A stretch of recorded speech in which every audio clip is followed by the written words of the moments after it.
5 రంగులు మనకు అవసరం. 5 రంగుల గురించి నేర్చుకున్నాం. మొదటిది ఏ రంగు? మొదటి రంగు సరిగ్గా చెప్పాలి. గోల్డ్ కలర్ కదా. బాగుంటుందా gold colour?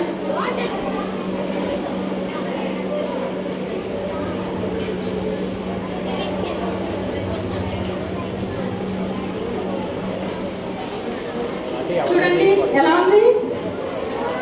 Yellow gold colour కదా. ఇక్కడైతే మెరవట్లేదు కదా, ఇది మామూలు ఎల్లో కలర్. మరి పరలోక పట్టణంలో ఏముంటుంది? గోల్డ్తో చేయబడింది కాబట్టి ఎలా ఉంటుంది? అది దగ్గరగా మెరిసే పట్టణం, పరలోక బంగారు రాజ్యం. మరి ఆ పరలోక పట్టణానికి, బంగారు రాజ్యంలోనికి వెళ్ళాలని మీ అందరికీ ఆశ ఉందా? ఎంతమంది వెళ్ళాలని ఆశ ఉంది? అందరూ వెళ్తారా? మరి అలా పరలోక పట్టణంలో, ఆ బంగారు పట్టణంలో ప్రవేశించాలంటే మనం ఎలా ఉండాలి? క్రీస్తు యేసు యొక్క, చెప్పండి, క్రీస్తు యేసు యొక్క మంచి సైనికుని వలె ఉండాలి. మరి మంచి సైనికుని వలె ఉండాలంటే, పరలోక రాజ్యం వెళ్ళాలంటే మనమందరము దేవుని కుటుంబంలో చేర్చబడాలి. వింటున్నారా? ఎక్కడ చేర్చబడాలి? గట్టిగా చెప్పాలి అందరూ. దేవుని కుటుంబంలో చేర్చబడాలి. మరి దేవుని కుటుంబంలో చేర్చబడాలంటే మనకి యోగ్యత, ఎటువంటి అర్హత మనకి లేదు. ఉందా? దేవుని కుటుంబంలో చేర్చబడడానికి మనకి అర్హత ఉందా? లేదు.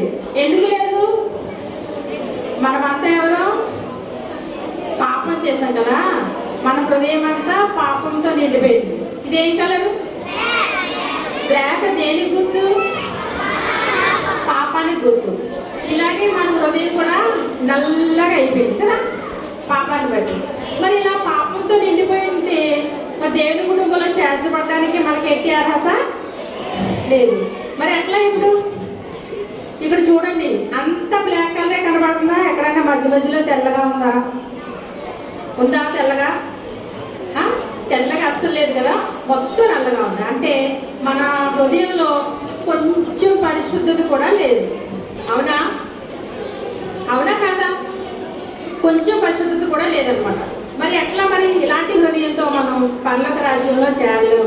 దేవుని యొక్క మంచి సైనికులుగా ఉండలేం కదా. మరి ఎట్లా సాధ్యమంటే దేవుని యొక్క కృప, కనికరం ద్వారా మనం దేవుని కుటుంబంలో చేర్చబడగలం. ఎలా చేర్చబడగలం చెప్పండి?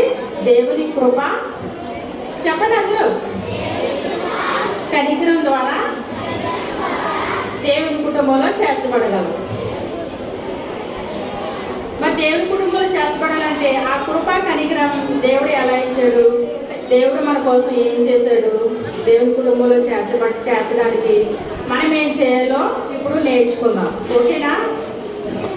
ఎఫెసీ 2:8 ఈ విధంగా రాయబడింది. చెప్పండి నాకు, నా వెనకాల అందరూ. ఎఫెసీ 2:8 మీరు విశ్వాసం ద్వారా కృపచేతనే రక్షింపబడి ఉన్నారు. ఇది మీ వలన కలిగినది కాదు, దేవుని వరమే. మళ్ళీ చెప్పండి. మీరు విశ్వాసం ద్వారా కృపచేతనే రక్షింపబడి ఉన్నారు. ఇది మీ వలన కలిగినది కాదు, దేవుని వరమే. ఆ దేవుని వరాన్ని దేవుడు మనకి ఎట్లా ఇచ్చాడంటే, మాట్లాడకూడదు, అందరూ చక్కగా లెసన్ వినాలి. పరలోక రాజ్యానికి వెళ్ళాలంటే అన్నీ నేర్చుకోవాలి, ఏ విధంగా ఉండాలో. ఓకేనా? మరి దేవుని వరం అంటే, దేవుని కృప అంటే బహుమానము. చెప్పండి, కృప అంటే ఏంటి? బహుమానము. ఆ బహుమానం దేవుడు మనకి ఇవ్వాలనుకుంటున్నాడు. ఎందుకని?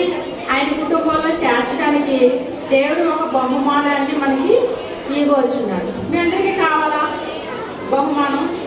దేవుడిచ్చే బహుమానం ఏంటంటే ఆయన కుమారుడైన యేసుక్రీస్తు ప్రభు వారి యొక్క జీవము. చెప్పండి, ఏం బహుమానం అది?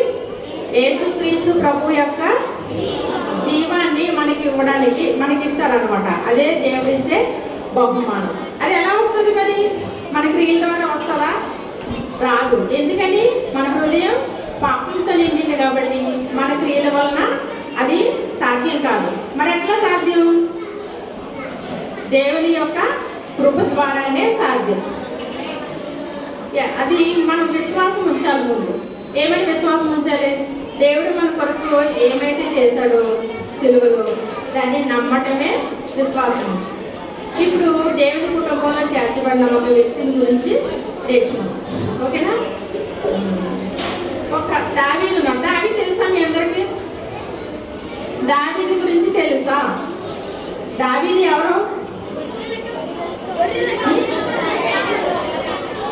గట్టిగా చెప్పాలి. Very good.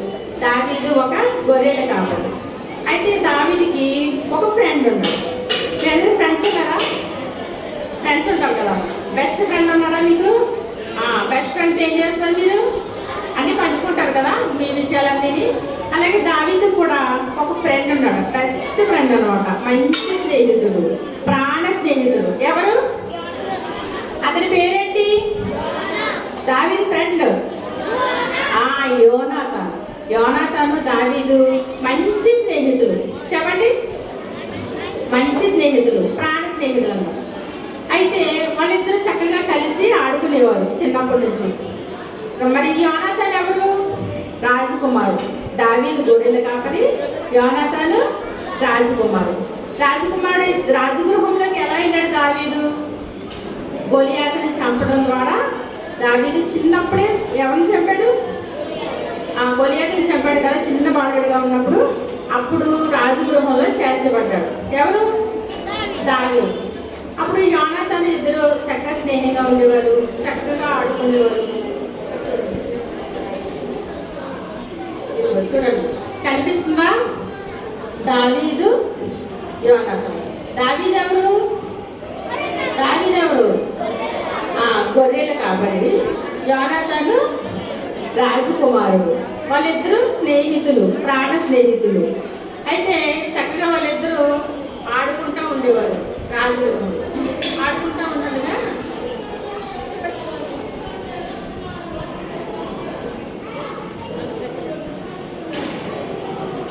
ఏమైందంటే సౌలు యోనాతాను ఎవరు కుమారుడు అంటే సౌలు యొక్క కుమారుడు. చెప్పండి, యోనాతాను ఎవరు కుమారుడు? సౌలు యొక్క కుమారుడు.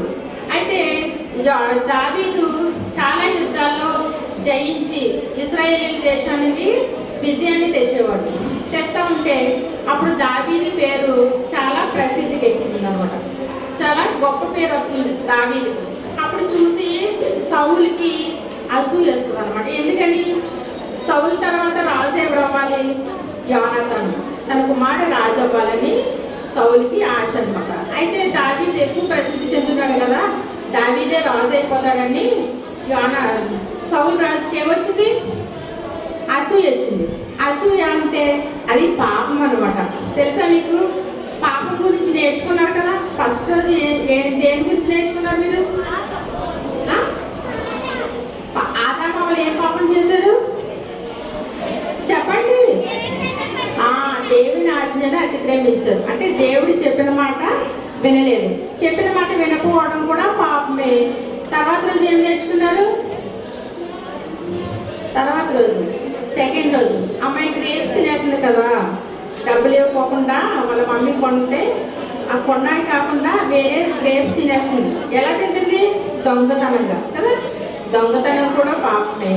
ఇంకోటి ఏం నేర్చుకున్నారు?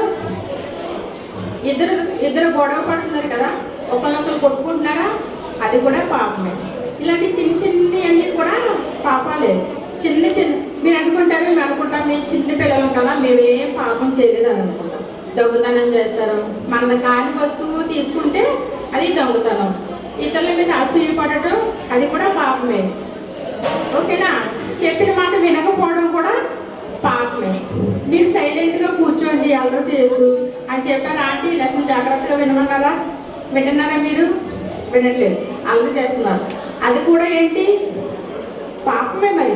అలా పాపం చేస్తే దేవుని రాజ్యానికి వెళ్ళగలమా? పర్లోక రాజ్యానికి వెళ్ళగలమా? వెళ్ళలేము. ఇది కూడా పాపం. ఇవన్నీ దేవుని దృష్టికి అస్సలు ఇష్టం కాదు. తెలుసా మీకు? దేవుని దృష్టికి అస్సలు ఇష్టం కాదనమాట. మరి ఈ పాపాలన్నీ క్షమించుకోవడం, ఈ పాపాలన్నీ తీసేసుకోవడానికి దేవుడు మంచి సమయాన్ని ఇచ్చాడు. మనకి సమయం ఇచ్చినప్పుడు ఏం చేయాలి? పాపాలు వేసే దగ్గర ఒప్పుకొని వాటిని హృదయంలో నుంచి తీసేసుకోవాలి. అయితే ఒకసారి ఏమైందంటే రాజు దావీదుని చంపాలని ఆలోచించేశాడు. తెలుసా? అవునా? దావీదుని చంపాలని ఆలోచన చేస్తే అప్పుడు ఏమైందంటే యోనాతానుకి తెలిసిందనమాట. యోనాతాను దావీదు ఎవరు? వాళ్ళిద్దరు ప్రాణ స్నేహితులు కదా. ప్రాణ స్నేహితులు అయితే అయ్యో మరి డాడీ దావీదుని చంపేస్తాను అంటున్నాడని చెప్పేసి దావీదు దగ్గరికి వెళ్ళి, నువ్వు దాక్కునుండు, పొలంలో ఉండు, నేను మా డాడీ దగ్గరికి వెళ్ళి నీ గురించి మాట్లాడతాను అని అంటాడు. అంటే దావీదుని వాళ్ళ తండ్రి చంపుకోకుండా కాపాడొచ్చు అని అనుకుంటాడు. అనుకుని వెళ్ళి దావీదు గురించి మాట్లాడతారు. ఎందుకు దావీదుని చంపాలనుకుంటున్నారు? మీరు చాలా రాజ్యాన్ని జయించాడు కదా, మనకి చాలా మేలు చేశాడు కదా, ఫిలిస్తీన్ దేశం నుండి ఇశ్రాయేల్ దేశాన్ని కాపాడి జయం తెచ్చాడు కదా అని చెప్తాడు. అని చెప్తే అప్పుడు సౌలు అంటాడు, నీవు కిరీటాన్ని, నీ సింహాసనాన్ని దావీదుకి వెళ్ళిపోతుంది, అందుకనే వాటితో స్నేహం చేయకు అని చెప్తాడు. ఎవరు? సౌలు. ఎవరు చెప్తాడు? యోనాతానుకి చెప్తాడు. అయినా సరే తన తండ్రి మాట అస్సలు వినడు అనమాట. ఎందుకంటే సౌలు, దావీదు, యోనాతాను మంచి స్నేహితులు. దావీదు చనిపోవడం యోనాతానుకి అసలు ఇష్టం కాదన్నమాట. అందుకని ఏం చేస్తాడంటే, మా డాడీ నిన్ను చంపాలనుకుంటున్నాడు అని చెప్పి నువ్వు మీ ఇంటికి వెళ్ళిపో, క్షేమంగా ఉండు, దేవుడు నిన్ను ఆశీర్వదిస్తాడు అని చెప్పి ఇద్దరు వాగ్దానాలు చేసుకుంటారనమాట. ఎవరు? దావీదు, యోనాతాను ఒకరికొకరు వాగ్దానాలు చేసుకుంటారు. ఒకవేళ శత్రువులు నన్ను చంపేస్తారనుకో, నువ్వు నా కుటుంబానికి ఉపకారం చేయాలి అని చెప్తాడనమాట. అని ఒకరికొకరు వాగ్దానాలు చేసుకుని వారిద్దరూ విడిపోతారు. దావీదేమో వెళ్ళిపోతాడు, యోనాతానేమో వాళ్ళ ఇంటికి వెళ్ళిపోతాడు. వెళ్ళిపోయాడా? రాజ్యానికి వెళ్ళిపోతాడు.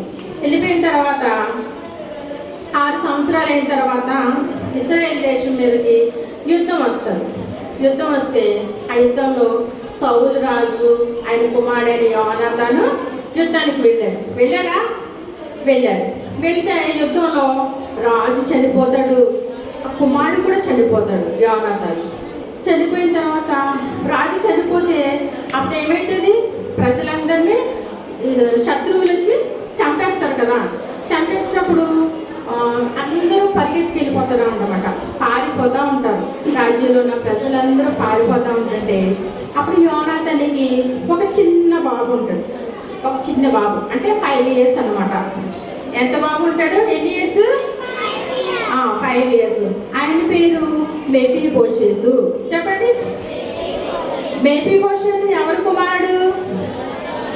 యోనాతాను కుమారుడు అనమాట. 5 years బాబు, చిన్న బాబు. అప్పుడు పారిపోతూ ఉంటుంటే వాళ్ళ దాది ఏం చేస్తుంది? మెఫీబోషెతుని ఎత్తుకొని చాలా దూరం పారిపోతూ ఉంటుంది. వెనకాలేమో శత్రువులు వచ్చేస్తున్నారు, లోపలేమో భయము. చిన్న బాబుని ఎత్తుకుంది. ఎవరైనా తరుగుతున్నారు అనుకోండి, మనల్ని తరిగేటప్పుడు ఎలా పరిగెడతారు? చూసుకుని పరిగెడతారా? అమ్మో ఇక్కడ రాయి ఉందా, అక్కడ అది ఉందా, ఇది మంచి మార్గం కాదు, మంచి మార్గంలోకి వెళ్దాం అని పరిగెడతారా? చూసుకోరు కదా. అలాగా ఎటు పడితే అలా పరిగెట్టుకుంటే వెళ్ళిపోతూ ఉంటుండే. అప్పుడు చాలా దూరం పరిగెట్టిన తర్వాత అప్పుడు మెఫీబోషెతు వాళ్ళ దాది చేతిలో నుంచి కింద పడిపోయి అప్పుడు తనకి కాళ్ళు 2 విరిగిపోతాయి అన్నమాట. విరిగిపోయి కుంటివాడైపోతాడు. పోనీ అక్కడ తన ఫస్ట్ ఎయిడ్ చేయడానికి లేదు, ఏమీ లేదు. అలాగే మళ్ళీ తీసుకుని పరిగెత్తుకుని పారిపోయి చాలా దూరం పారిపోయి ఒక నది దాటేసి నది అవతలకి వెళ్ళిపోతే అప్పుడు అక్కడ ఒక కుటుంబం ఉంటుంది అనమాట. ఆ కుటుంబం వెళ్ళి చేర్చుకుంటారు. ఎవరిని? మెఫీబోషెతుని, ఆమె దాదిని ఒక కుటుంబం చేర్చుకుంటారు. అది లోదేబార్లోని మాకీర్ అనే అతను ఆ బాబుని చేర్చుకుంటాడు. ఎవరిని? మెఫీబోషెతుని చేర్చుకుంటే అప్పుడు ఉంటాడు అనమాట. అప్పుడు యుద్ధం అయిపోయిన తర్వాత కొన్ని రోజులు అయిన తర్వాత ఇశ్రాయేలీయులకి రాజు కావాలి కదా. ఎందుకని సౌలు రాజు ఏమయ్యాడు యుద్ధంలో చనిపోయాడు. యోనాతాను కూడా చనిపోయాడు. మరి రాజు కావాలి కదా అని దావీదుని రాజుగా అభిషేకిస్తారు. ఓకేనా, దావీదుని రాజుగా అభిషేకిస్తారు.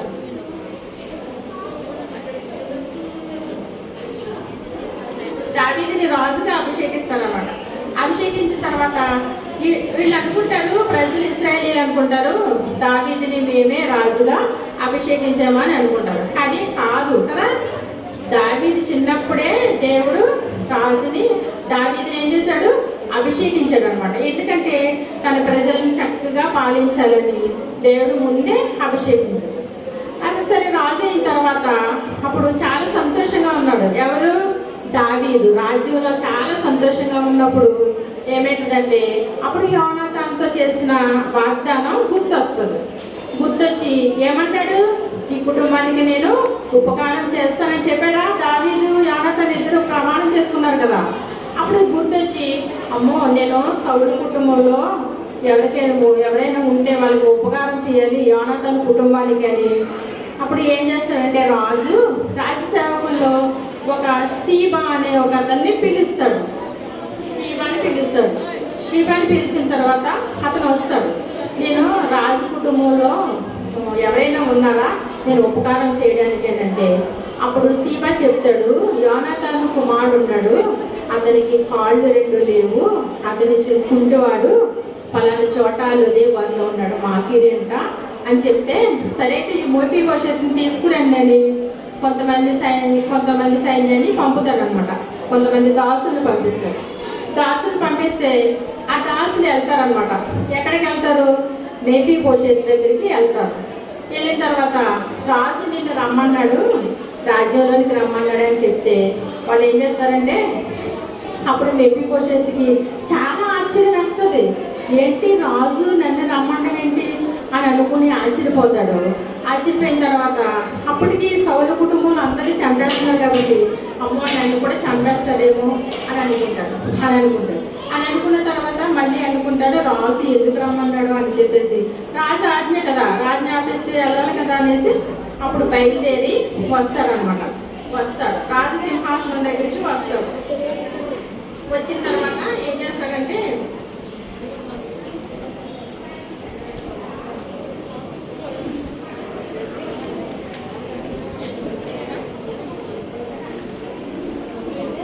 రాజసింహాసనం దగ్గరికి మెఫీబోషెతు బయలుదేరి వస్తాడు.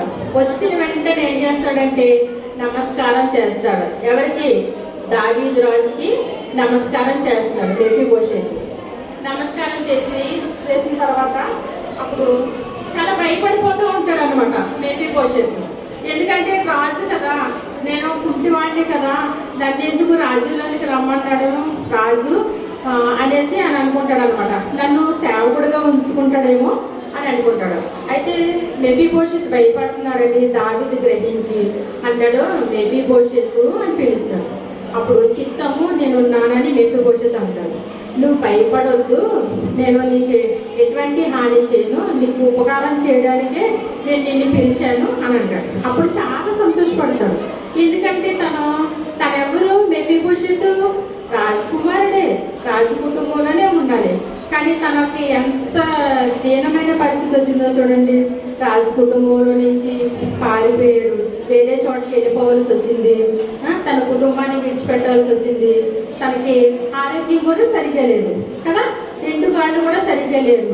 అందరి పిల్లలాగా ఆడుకోగలదా? ఆడుకోలేడు. పాపం చూసారా ఎంత బాధపడుతూ ఉన్నాడో. అలాంటి దేని స్థితిలో బాధపడుతూ ఉన్నప్పుడు రాజు పిలువగానే భయపడద్దు అని చెప్పగానే ఎంత సంతోషం వచ్చిందో. వెంటనే నమస్కారం చేసి ఆయనకి నేను నీ దగ్గరే ఉంచుకుంటాను అని చెప్తాడు అన్నమాట. అప్పుడు ఇందులో ఏముంది? ప్రేమ. ఎవరిని బట్టి ప్రేమిస్తున్నాడు మెఫీబోషెతుని? యోనాతాను యొక్క ప్రేమను బట్టి. వాళ్ళిద్దరు ప్రాణ స్నేహితులు కదా, యోనాతానుని బట్టి దావీదు మెఫీబోషెతుని ప్రేమిస్తున్నాడు. అలాగే యేసు ప్రభు కూడా మనల్ని కూడా ప్రేమిస్తున్నాడు, నిన్ను కూడా ప్రేమిస్తున్నాడు. ఎందుకో తెలుసా? యేసు ప్రభువుని బట్టి ఆయన నీ కొరకే ప్రాణం పెట్టాడు కదా, అందుని బట్టి దేవుడు నిన్ను కూడా ప్రేమిస్తున్నాడు. ఇందులో ప్రేమ ఉన్నది కదా, ఉందా లేదా ప్రేమ? సరే, ఏమైందంటే అప్పుడు ఈ వచ్చిన తర్వాత తన ఆస్తిని అంతటిని ఈ దాసులు తీసేసుకుంటారనమాట. రాజు చనిపోయిన తర్వాత ఆస్తి అంతా ఎవరి దగ్గరికి వేరే దగ్గరికి వెళ్ళిపోతే ఆస్తిని అంతటిని సమకూరుస్తాడు. రాజు కుటుంబంలో చేర్చుకుంటాడు మెఫీబోషెతుని. తన ఆస్తిని అంతటిని సమకూర్చి మెఫీబోషెతుకి ఇచ్చేస్తాడు. ఇచ్చేసిన తర్వాత రాజు కుటుంబంలోనే తిరిగి తన కోల్పోయిందంతా తిరిగి పొందాడు మెఫీబోషెతు. అలాగే యేసు ప్రభు కూడా మన కొరకు ఆయన ఏం చేశాడు? యేసుక్రీస్తు ప్రభు వారిని మన కొరకు సిలువలో అప్పగించాడు. రాజు కుటుంబంలో చేసుకున్నాడు. నువ్వు ఎప్పుడు ఈ రాజు గృహంలోనే ఉంటావు, రావాలి అంటే భోజనం చేస్తావని మెఫీబోషెతుని ఎంతో ధైర్యపరుస్తాడు అన్నమాట.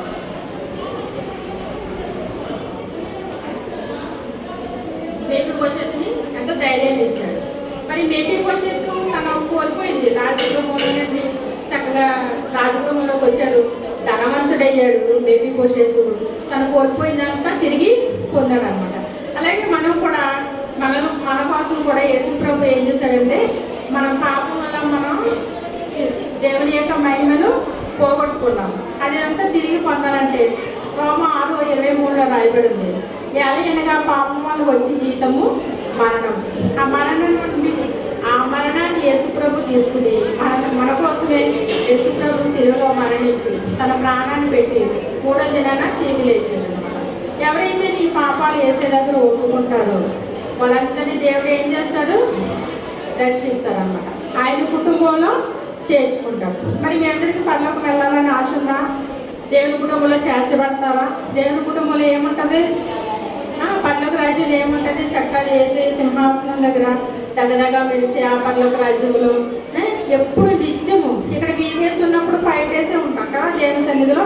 అక్కడైతే నిత్యము యుగాలు పరలోక రాజ్యంలో ఉండాలంటే ఏం చేయాలి? దేవుని కుటుంబంలో చేర్చబడాలంటే యేసు ప్రభువుని నీ సొంత రక్షకునిగా అంగీకరించాలి. అంగీకరిస్తే దేవుడు ఏం చేస్తాడు? నిన్ను ఆయన కుటుంబంలో చేర్చుకుంటాడు.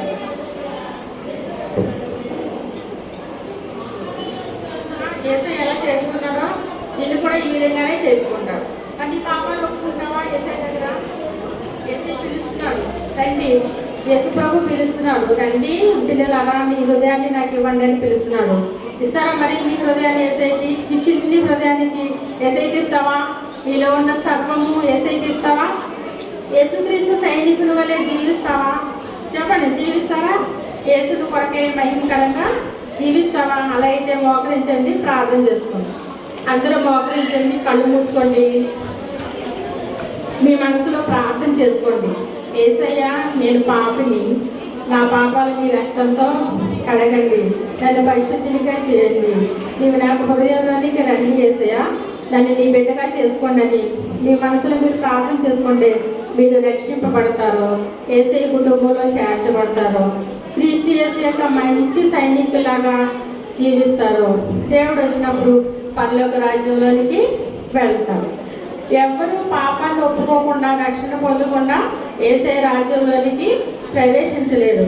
కనుక ఒక నుంచి చిన్న ప్రార్థన చేసుకోండి, మీ పాపాలను యేసయ్య దగ్గర ఒప్పుకోండి. యేసయ్య పిలుస్తున్నాడు, నీ కొరకే ఆయన శిలువలో మరణించి ఆయన ప్రాణాన్ని పెట్టాడు, ఆయన ప్రాణాన్ని నీకు బహుమానంగా ఇచ్చాడు. కనుక ప్రార్థన చేసుకొని యేసయ్య దగ్గర పాపాలు ఒప్పుకోండి.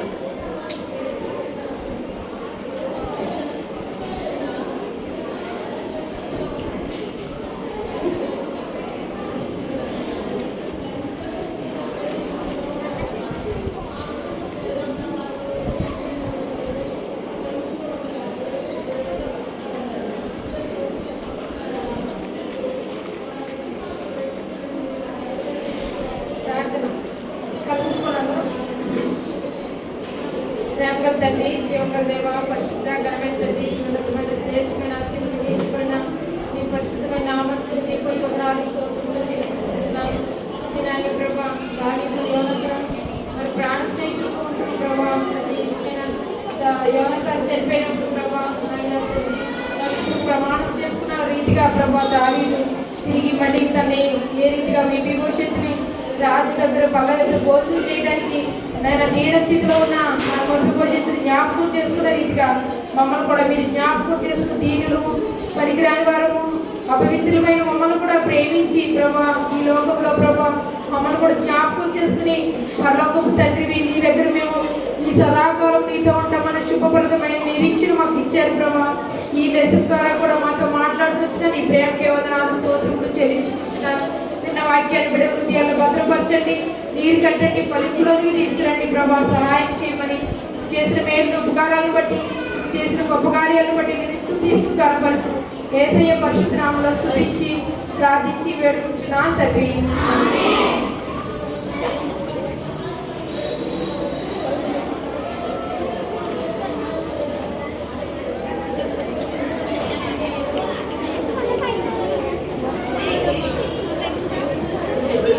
అలాగే ఉండండి. ఈరోజు మెమరీ వర్స్ ఒకసారి చెప్దాం నాన్న. ఆంటీ బ్రేక్ చేస్తారు మంచిగా కూర్చోండి. ఇప్పుడు బాగా మంచిగా ప్రాపర్లీ కష్టంగా